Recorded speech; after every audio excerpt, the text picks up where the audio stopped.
제 4장.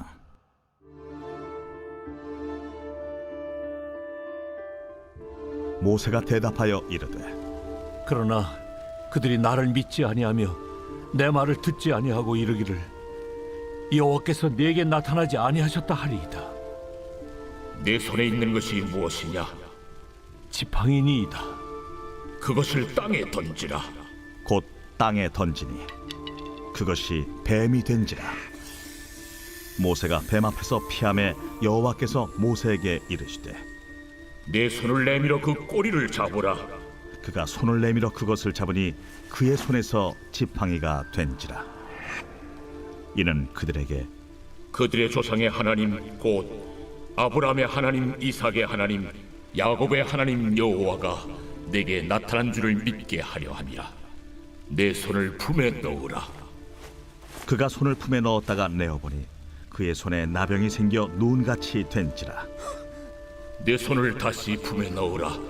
그가 다시 손을 품에 넣었다가 내어보니 그의 손이 본래의 살로 되돌아왔더라. 만일 그들이 너를 믿지 아니하며 그 처음 표적의 표징을 받지 아니하여도 나중 표적의 표징은 믿으리라. 그들이 이 두 이적을 믿지 아니하며 내 말을 듣지 아니하거든 너는 나일 강물을 조금 떠다가 땅에 부으라. 네가 떠온 나일 강물이 땅에서 피가 되리라. 오 주여, 나는 본래 말을 잘 하지 못하는 자니이다. 주께서 주의 종에게 명령하신 후에도 역시 그러하니 나는 입이 뻣뻣하고 혀가 둔한 자니이다. 누가 사람의 입을 지었느냐? 누가 말 못하는 자라 못 듣는 자라 눈 밝은 자라 맹인이 되게 하였느냐? 나 여호와가 아니냐? 이제 가라. 내가 네 입과 함께 있어서 할 말을 가르치리라. 오 주여, 보낼 만한 자를 보내소서. 여호와께서 모세를 향하여 노하여 이르시되, 레위 사람 내 형 아론 있지 아니하냐? 그가 말 잘하는 것을 내가 아노라. 그가 너를 만나러 나오나니 그가 너를 볼 때에 그의 마음에 기쁨이 있을 것이라. 너는 그에게 말하고 그의 입에 할 말을 주라. 내가 네 입과 그의 입에 함께 있어서 너희들이 행할 일을 가르치리라. 그가 너를 대신하여 백성에게 말할 것이니 그는 내 입을 대신할 것이요 너는 그에게 하나님같이 되리라. 너는 이 지팡이를 손에 잡고 이것으로 이적을 행할지니라. 모세가 그의 장인 이드로에게로 돌아가서 그에게 이르되, 내가 애굽에 있는 내 형제들에게로 돌아가서 그들이 아직 살아있는지 알아보려 하오니 나로 가게 하소서. 이드로가 모세에게, 평안히 가라. 여호와께서 미디안에서 모세에게 이르시되, 애굽으로 돌아가라. 내 목숨을 노리던 자가 다 죽었느니라. 모세가 그의 아내와 아들들을 나귀에 태우고 애굽으로 돌아가는데 모세가 하나님의 지팡이를 손에 잡았더라. 여호와께서 모세에게 이르시되, 내가 애굽으로 돌아가거든 내가 내 손에 준 이적을 바로 앞에서 다 행하라. 그러나 내가 그의 마음을 완악하게 한즉 그가 백성을 보내주지 아니하니니 너는 바로에게 이르기를 여호와의 말씀에 이스라엘은 내 아들 내 장자라.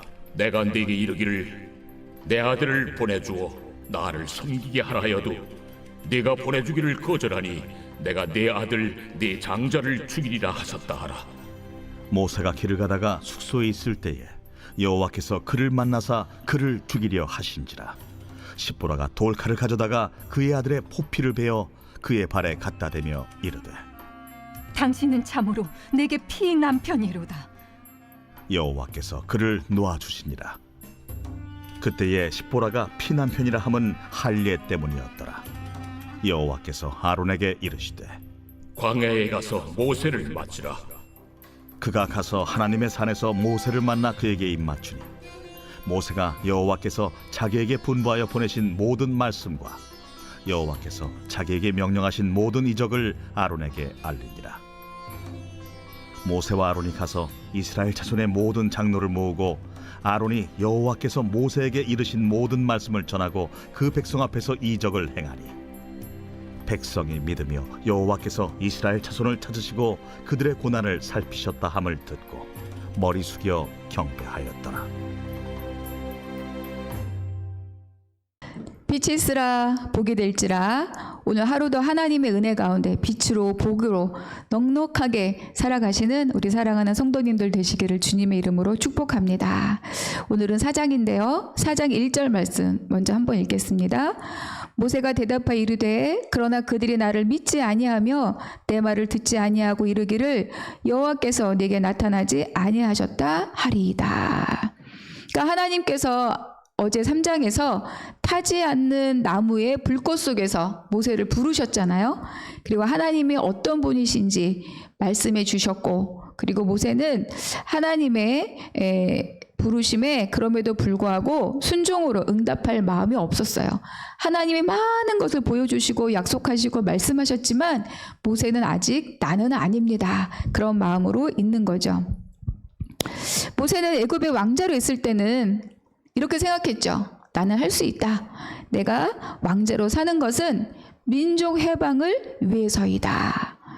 이런 사람이었는데 미디안 광야 40년을 지나면서는 어떤 사람이 되었습니까? 나는 아닙니다. 나는 할 수 없습니다. 그리고 나는 하고 싶지 않습니다. 이런 사람으로 변해 있습니다. 하나님께서 그러나 여러 번에 걸쳐서 모세를 부르시는 것은 맞다. 너는 할 수 없다. 근데 여기서 끝나는 게 아니에요. 너는 할 수 없다. 그런데 내가 너와 함께 함으로 할 수 있다. 지금 이거를 계속 모세에게 보여주고 있는 거거든요.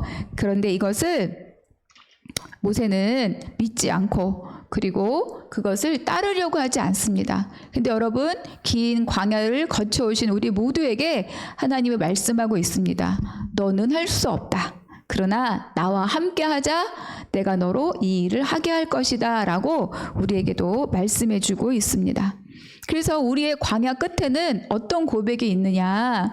제가 하겠습니다가 아니라 주님, 저는 부족합니다. 연약합니다. 그래서 저는 할 수 없습니다. 그러나 주님이 함께 하시면 제가 순종하며 가겠습니다. 이것이 광야의 우리의 마지막 고백이 되리라고 믿습니다. 그러니까 하나님께서 이 못 가겠다고 하는 모세에게 3가지 이적을 보여주시죠. 말씀에 있는 것처럼 첫 번째는 모세가 손에 쥔 바로 이 지팡이입니다. 던졌더니 뱀이 되고 꼬리를 잡았더니 다시 모세의 손에서 지팡이가 되었더라. 그러니까 이것은 사람들에게 보여주는 거죠. 모세가 옛날 그 모세가 아니야. 하나님께서 그를 통해 무엇인가를 하고 계시다. 이거를 보여주는 거예요. 그래서 이런 어떤 가시적으로 보여주는 그런 이적 사건입니다. 그런데 그것에서 끝나는 것이 아니죠. 이 지팡이가 뭡니까? 모세가 양을 치면서 항상 갖고 다녔던, 그렇죠? 그런 지팡이였습니다. 그러니까 모세에게 이 지팡이는 굉장히 중요한 도구이고 또 모세에게는 굉장히 익숙한 그런 물건이죠. 이거는 뭐를 말합니까?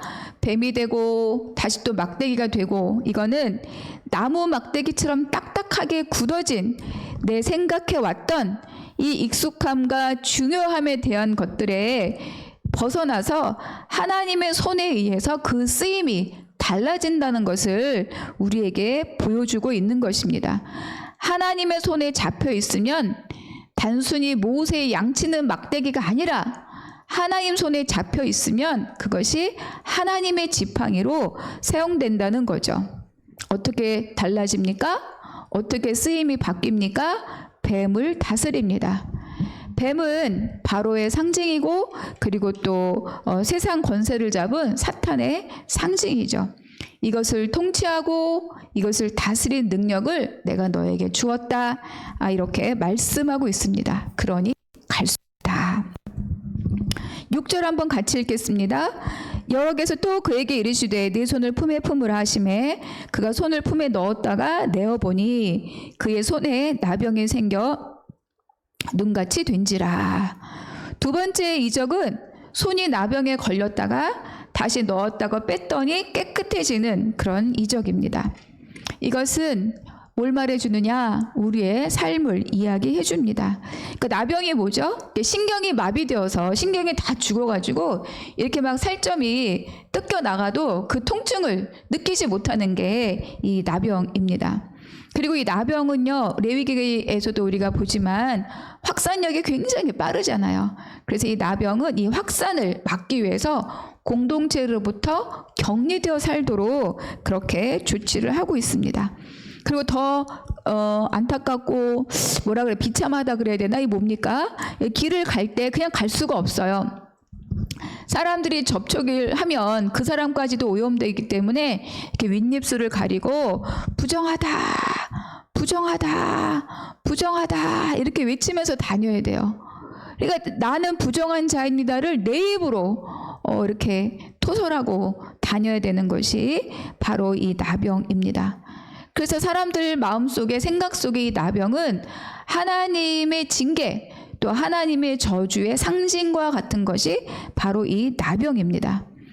그러니까 이거는 우리에게 뭘 의미해 주느냐? 나병은 이 죄에 대한 신경이 무뎌진 거죠. 그래서 죄에 대해서 둔감해지고 자기의 그게 죄인지도 모르고 자기의에 가득한 우리의 삶을 말해주는데 넣었다가 빼고 다시 넣었다가 뺐더니 깨끗해졌다. 이것은 하나님의 말씀으로 생각이 바뀌고 하나님의 말씀으로 다스림받는 우리의 모습을 보여주고 있는 것입니다. 하나님을 알면 어떻게 될까요? 하나님을 알면 죄에 대해서 민감해집니다. 그리고 마음의 태도가 달라지죠. 그리고 그에 따른 삶의 선택이 달라집니다. 그러니까 나병을 다스리는 이 능력, 이것은 뭡니까? 나의 내면을 다스리는 힘과 능력을 우리에게 말씀해 주고 있죠. 두 번째 모세에게 주신 능력이 뭐예요? 자기의 내면을, 사람의 마음을 다스리는 능력입니다. 세 번째, 나일강이 피로 변하는 이적이죠. 9절 한번 읽겠습니다. 그들이 이 두 이적을 믿지 아니하며 내 말을 듣지 아니하거든 너는 나일강 물을 조금 떠다가 땅에 부으라. 내가 떠온 나일강 물이 땅에서 피가 되리라. 여러분, 나일강은 뭐 예전에 사회시간, 지리시간 이런 데 다 배웠겠지만 그 주변은 굉장히 땅이 비옥한 곳이 바로 이 나일강 주변입니다. 나일강은 애굽의 번영, 애굽의 번성의 상징이 바로 이 나일강이죠. 물이 가득하고 땅이 비옥하기 때문에 농사를 막 2번, 3번, 그래서 창고가 가득하도록 소출을 내는 것이 바로 이 나일강입니다. 그러니까 애굽의 먹거리를 제공해주는 그런 또 풍성, 또 풍요의 상징이 바로 이 나일강입니다. 그러니까 이 나일강은 세상 공급의 원천이 되는 거예요. 세상 공급의 상징과 같은 곳. 그런데 이것이 이제 피로 바뀌면 아무것도 소용이 다 없어지는 거죠. 그래서 나일강이 피로 바뀌었다라고 하는 것은 세상의 공급이 끊어진다라는 것을 우리에게 보여줍니다. 그래서 우리가 알 수 있는 것은 나일강의 공급으로 사는 것이 아니라 하나님이 우리에게 공급자 되신다. 그것을 이 모세에게 말씀해 주고 있는 거죠. 그 모세에게 이야기하는 거예요. 너는 세상의 공급으로 살지 않는다. 너는 나의 공급으로 산다. 5절에도 보니까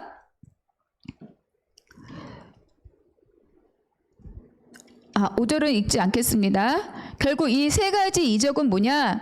하나님을 보여주고 하나님의 대행자로 모세를 모든 사람들에게 드러나게 하시고 또 우리에게 우리가 갖춰야 될 믿는 사람으로서의 삶을 상징적으로 보여주는 것이 바로 이 세 가지 이적입니다. 그러니까 하나님께서는 모세에게 이 이적을 직접 보여주심으로 하나님이 그와 어떻게 동행하시는지 그의 부르심이 하나님 손에 있다는 것을 밝히 보여주는 것이 바로 이 세 가지 사건이죠. 제가 작년에 6월에 이제 몽골 아울리치를 가기 위해서 준비를 하고 있었어요. 그때 제가 우리 한나무 교회에 대해서 어떻게 해야 되나, 하나님의 부르심이 맞나, 이런 어떤 기도 제목을 들고 제가 몽골 아울리치 준비를 하고 있었거든요. 근데 몽골 아울리치를 갔을 때 주일에 제가 그곳에서 이제 설교를 맡았기 때문에 물론 한국에서 설교 준비를 했지만 또 그날 주일 아침에 설교를 다시 정리를 하고 있었어요. 근데 그때 마침 본문이 여기였어요. 이 4장 말씀. 그래서 이렇게 쭉 정리를 하고 있는데 갑자기 제 심령 가운데 이게 탁 부닥치는 거예요. 하나님 저에게 무엇이라고 말씀하시는가? 이거 너한테 하는 말이다. 이런 울림이 저한테 오는 거예요. 이거 너한테 하는 말이다. 그래서 제가 숙소에서 설교를 정리하다가 진짜 많이 울었어요. 진짜 마음에 걸리는 것들이 많이 있었거든요. 그런데 이거 너한테 하는 말이다. 그래서 제가 그때 알겠습니다, 하나님. 이렇게 하고 돌아왔죠. 우리 한나무 교회가 이렇게 시작이 되었습니다. 10절 모세가 여호와께 아뢰되 오 주여 나는 본래 말을 잘 하지 못하는 자니이다. 주께서 주의 종에게 명령하신 후에도 역시 그러하니 나는 입이 뻣뻣하고 혀가 둔한 자니이다. 모세는 그래도 싫다는 거예요. 물러서지 않아요. 또 핑계를 대죠. 이렇게 막 나는 말도 잘 못하니까 가봐야 소용이 없다. 그런데 14절 여호와께서 모세를 향하여 노하여 이르시되 이제 하나님께서 화를 내십니다. 레위 사람 내 형 아론이 있지 아니하냐? 그가 말 잘하는 것을 내가 아노라. 그가 너를 만나러 나오나니 그가 너를 볼 때 그의 마음에 기쁨이 있을 것이라. 모세를 보낼 때 하나님께서 억지로 등 떠밀어서 혼자 가게 두시지 않습니다. 모세를 보내면서 사람을 붙여주시는 거죠. 동역자를 붙여주십니다. 하나님의 일을 물론 하나님께서 하시지만 하나님께서는 그 일을 할 사람과 그를 도울 사람들을 함께 세워서 함께 가도록 하십니다. 혼자 가는 길은 없습니다. 혼자서는 끝까지 갈 수가 없죠. 그러니까 하나님이 내가 주의 길을 가도록 붙여준 사람들이 반드시 있다는 거예요. 근데 우리가 여기서 잘 생각해 볼 것은 저 사람이었으면 저 사람이었으면 이런 남자였으면 이런 여자였으면 우리는 이렇게 생각할 때가 많이 있잖아요. 근데 그렇지 않다는 거예요. 하나님께서 나에게 하나님의 구속사를 살도록 붙여준 사람은 제일 첫 번째 사람은 누구냐? 바로 내 가까이 있는 주변 사람들입니다. 가족이고 배우자이고 부모님이고 자녀들이고 내가 가장 일상의 삶의 환경 가운데 부닥치는 사람들이 다 하나님께 나에게 붙여주신 사람들이다. 그들이 내가 주님의 길을 갈 수 있도록 붙여준 동역자이고 나를 주님의 사람으로 다루어가는 다룸의 손길들이라는 거죠. 여러분 우리는 가끔 이렇게 중요한 사람들을 원수로 적으로 필요 없는 사람으로 불편하게 생각하는 사람으로 우리가 왜곡하고 곡해할 때가 있지 않은가. 이제 모세는 다시 애굽으로 갈 마음을 정했죠. 그래서 장인에게 작별을 구합니다. 애굽으로 가려는 모세에게 하나님이 사명을 다시 한번 일깨워 주십니다. 22절과 23절 너는 바로에게 이르기를 여호와의 말씀에 이스라엘은 내 아들 내 장자라. 내가 내게 이르기를 내 아들을 보내주어 나를 섬기게 하라 하여도 내가 보내주기를 거절하니 내가 내 아들 내 장자를 죽이리라 하셨다 하라 하시니라. 그러니까 이스라엘 백성은 지금 울고불고 뭐 난리가 났는데 하나님께서는 이들이 뭐 어떠냐 상관없이 장자다 이렇게 하나님이 정하신 거예요. 장자는 뭐죠? 상속자죠, 상속자. 그러니까 하나님의 것, 다시 말하면 아버지의 것을 그대로 물려받는 게 이 장자예요. 그리고 모든 것에 2배의 몫을 받는 것이 장자죠. 아버지가 갖고 계시든 어떤 책임, 아버지가 갖고 계시던 권리, 그것을 다 물려받는 게 바로 이 장자입니다. 그러니까 하나님께서 이스라엘 백성들을 나의 장자다 이렇게 명명하신 거예요. 이들이 뭘 잘해서 대가를 주신 것이 아니고, 그리고 이 장자로 부름받은 것은 그 당시 이스라엘 백성들뿐만 아니라 우리에게도 하나님께서 부어주신 동일한 은혜다. 그래서 로마서에 보면 자녀이면 또한 상속자다. 이렇게 우리에게 말씀해주고 있는 거죠. 그래서 우리는 하나님의 자녀이고 우리는 하나님 나라의 상속자다. 근데 이제 이렇게 말씀을 듣고 길을 떠난 이 모세에게 엄청난 위기가 닥칩니다. 24절부터 26절 제가 빠르게 한번 읽겠습니다. 모세가 길을 가다가 숙소에 있을 때 여호와께서 그를 만나사 그를 죽이려 하신지라. 십보라가 돌칼을 가져다가 그의 아들의 포피를 베어 그의 발에 갖다 대매 이르되 당신은 참으로 내게 피난편이로다 하니 여호와께서 그를 놓아주시니라. 그때 십보라가 피난편이라 함은 할례 때문이었더라. 그 기껏 애굽으로 가라고 막 이것저것 말씀해 주시고 또 뭐 표징도 보여주시고 아론도 붙여주시고 그랬는데 막상 길을 떠나니까 여호와의 사자가 막 모세를 죽이려고 하는 거예요. 근데 여기 말씀 속에서 무엇이 보입니까? 바로 할례 때문이었더라. 할례가 왜 이렇게 중요하게 대두되었을까? 길을 막고 모세를 죽이려고 할 만큼 중요한 문제인가? 중요한 문제죠. 창세기 17장에 이렇게 기록되어 있습니다. 10절 말씀. 너희 중 남자는 다 할례를 받으라. 이것이 나와 너희와 너희 후손 사이에 지킬 내 언약이니라. 이 할례는 그냥 할례 이게 아니고 하나님과 하나님의 백성 사이에 표지라는 거예요. 표지. 하나님의 언약의 백성의 하나님의 언약의 백성이라는 상징, 그 표징이 바로 이 할례라는 거죠. 그러니까 아마 모세는 광야 40년을 살면서 자기 아들들에게 아마도 할례를 행하지 않았던 것 같습니다. 뭐 여러 가지 이유를 그냥 생각해 볼 수는 있죠. 뭐 말씀 속에서는 없지만 이방 여인이랑 결혼했으니까 그럴 수도 있고 또 그들은 이방 사람들이기 때문에 자기 자녀들의 몸에 그렇게 할례를 행하는 것을 그들이 원치 않았을 수도 있고 또 모세는 다시 공동체로 돌아가리란 생각을 못했을 수도 있고 여러 가지 이유는 있을 수 있습니다. 그런데 이제 이 모세가 지금 가는 길이 어떤 길이에요? 하나님의 백성을 불러내는 일이잖아요. 그런데 하나님의 백성이라는 언약의 표징이 없다는 것은 굉장히 모순된 일인 거죠. 그러니까 하나님의 언약 백성으로서 자기 자녀들에게 그 표식을 주지 않았던 것이 이 사건의 원인이라는 것입니다. 저 계약 백성의 의무를 다 하지 않고 다시 이 구원 사역의 길을 간다는 것이 모순이기 때문에 하나님께서 용납하지 않았던 것이죠. 그러니까 십보라가 급히 이 아들들의 포피를 베고 할례를 행했더니 하나님이 모세를 놓아주셨다. 여러분 하나님과 우리는 어떤 관계예요? 언약 관계입니다. 이것을 감정의 관계, 이해의 관계라고 생각하면 하나님과 우리 사이는 굉장히 복잡해질 수밖에 없어요. 꼭 기억하실 것은 하나님과 우리는 언약 관계이다. 그러니까 하나님은 약속에 변개하심이 없을 뿐 아니라 우리가 하나님의 약속을 붙들고 있으면 우리 삶을 하나님께서 책임지신다는 것을 우리에게 말씀해 주고 있습니다. 드디어 이제 모세가 애굽에 갔죠. 30절 31절.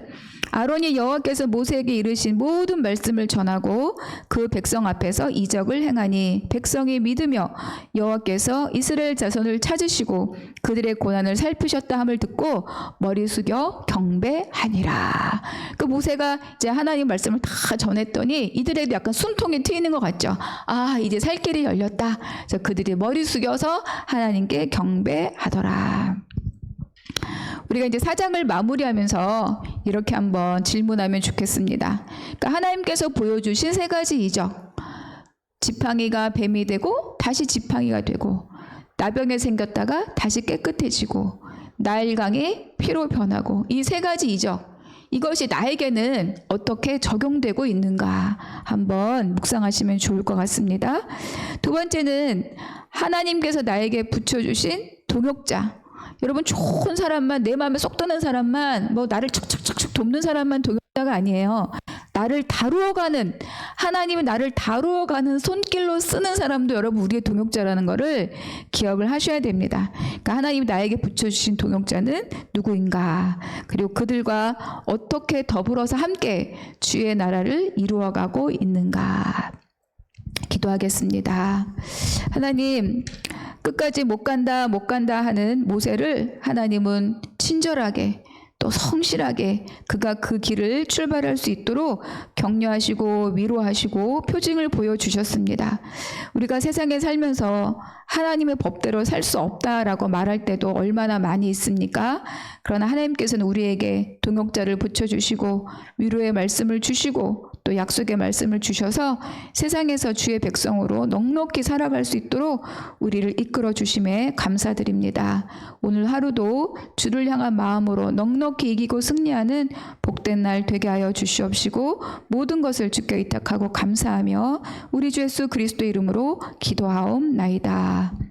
아멘.